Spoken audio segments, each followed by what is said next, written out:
अजी सुनते हो, मैंने तुम्हारी बेटी का रिश्ता पक्का कर दिया है एक बूढ़ी माँ के बेटे से। उसका पिता भीख मांगकर अच्छा कमा लेता है। क्या तुम्हारा दिमाग खराब हो गया है? क्यों मेरी बेटी की जिंदगी खराब करने पर तुली हो? तो वो कौन सी मेरी सगी बेटी है? अंजना का रिश्ता एक भिखारी के साथ कर देना क्या उसकी किस्मत थी या उसकी सौतेली माँ की सोची समझी साजिश? रामपुर नामक एक गांव में अंजना अपने पिता के साथ रहती थी, लेकिन उसकी माँ का देहांत हो चुका था। पिताजी, माँ मुझे छोड़कर क्यों चले गई? मुझे माँ की बहुत याद आती है। हाँ बेटी, मुझे भी तेरी माँ की बहुत याद आती है, पर मैं हमेशा तेरे साथ हूँ। कुछ ही दिनों के बाद अंजना के पिता ने दूसरी शादी कर ली सुजाता से, और वह अंजना के लिए खुशियां नहीं जैसे अंधकार और मायूसी लेकर आई थी। आते ही उसने अंजना पर अत्याचार करना शुरू कर दिया। चूल्हे पर खाना बनवाना, घर में साफ सफाई करवाना और बर्तनों की उठक पटक ही उसका जीवन बन चुका था। इस लड़की से कुछ भी काम ठीक से नहीं होता। जल्दी कर, सारा काम पड़ा है। माँ, तुम मुझे छोड़कर क्यों चले गई? तुम्हारे बगैर घर भी घर नहीं लगता है। माँ, कहाँ हो तुम? अंजना चुपचाप सारी बातें सुनती रहती, पर मौन रहती। कुछ सालों तक ऐसे ही चलता रहा। अब अंजना जवान हो गई थी। घर का सारा काम बड़े सलीके से बिना किसी शिकायत के किया करती थी। एक दिन अंजना के पिता ने कहा, अब अंजना बड़ी हो गई है, अब इसके हाथ पीले कर देने चाहिए। कोई अच्छा घर देखकर इसकी शादी कर देते हैं। क्यों नहीं? वह तो राजा की शहजादी बेटी है। राजकुमार से शादी कर दो उसकी। तुम्हें कोई जरूरत नहीं है उसके लिए घर देखने की। मैंने पहले ही देख रखा है इसके लिए वर। तुमने देख रखा है तो ठीक है। सुजाता अपने पति को कभी भी पता नहीं चलने देती थी कि वह अंजना पर क्या क्या अत्याचार करती थी और सौतेले होने के कारण उसे कितना परेशान करती थी।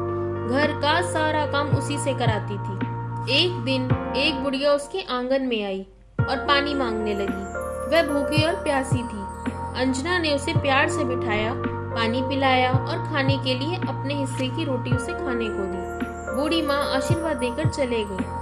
असल में सुजाता ने जिस लड़के से उसका विवाह तय किया था वह उसी बुढ़िया का बेटा था। यह बात सुजाता को नहीं पता थी। सुजाता ने अपने पति से कहा, मैंने तुम्हारी बेटी का रिश्ता एक भिखारी के बेटे से तय किया है। यह सुनकर अंजना के पिता चौंक गए। क्या कहती हो भाग्यवान, तुमने तो मेरी बेटी की जिंदगी ही दांव पर लगा दी। तो क्या राजकुमार मिलेगा इसे? पिता यह सुनकर चुप हो जाता है। पिताजी, अगर माँ यही चाहती हैं तो ठीक है। मेरे भाग्य में शायद यही होगा। माँ तो अपने तरीके से सही ही सोचती हैं। अब तो अंजना ने भी हाँ कर दी। अब तो कोई गुंजाइश नहीं है। सुशील सुजाता की जिद व हट पर अपनी बेटी का विवाह उस लड़के से कर देता है। शादी के समय भी सुशील सोच रहा था कि क्या मेरी बेटी के भाग्य में यही घर था। हे विधाता, तुझे क्या मंजूर है। अंजना दुल्हन बनकर ससुराल पहुंचती है तो देखती है कि वही बूढ़ी माँ उसका स्वागत करने आई है जिसे उसने एक दिन खाना खिलाया था। अंजना उन्हें देखकर हैरान थी। सामने देखा तो एक सुंदर घर में औरतें आरती की थाली लिए उसका स्वागत कर रही थी। मंगल गान गाए जा रहे थे। अंदर पहुंचकर अंजना ने अपनी सास यानी बूढ़ी माँ से पूछा, माँ तो कह रही थी कि आप बहुत गरीब हैं और भीख मांगकर घर का गुजारा होता है।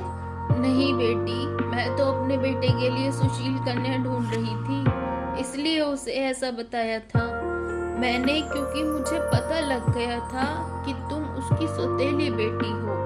तो क्या माँ, हम बहुत गरीब नहीं हैं? अरे नहीं बेटा, हमारा तो बाहर बड़ा बिजनेस है। तो माँ, आपको मेरे बारे में कैसे पता लगा?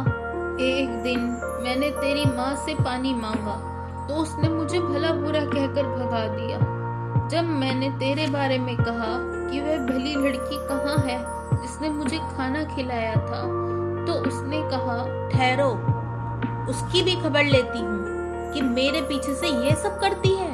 अंजना की आंखें नम हो गई थी और उसकी सास ने उसे खूब प्यार किया। कुछ ही दिनों के बाद अंजना सच धज कर गाड़ी में बैठकर अपने घर आई। जब कार आकर रुकी तो सुजाता दौड़ कर देखने गई कि कार में कौन आया है। मगर अंजना को देखते ही उसके सीने पर जैसे सांप लौट गया हो। लेकिन धीरे धीरे उसने अपने आप को संभाला और धमाल और अंजना का घर के अंदर स्वागत किया। अब वह समझ गई थी कि किसी के भाग्य को हम नहीं बदल सकते। सुजाता ने जहां उसे दुर्भाग्य के अंधेरे कुएं में धकेलना चाहा था, अंजना की किस्मत ने उसे महलों की रानी बना दिया।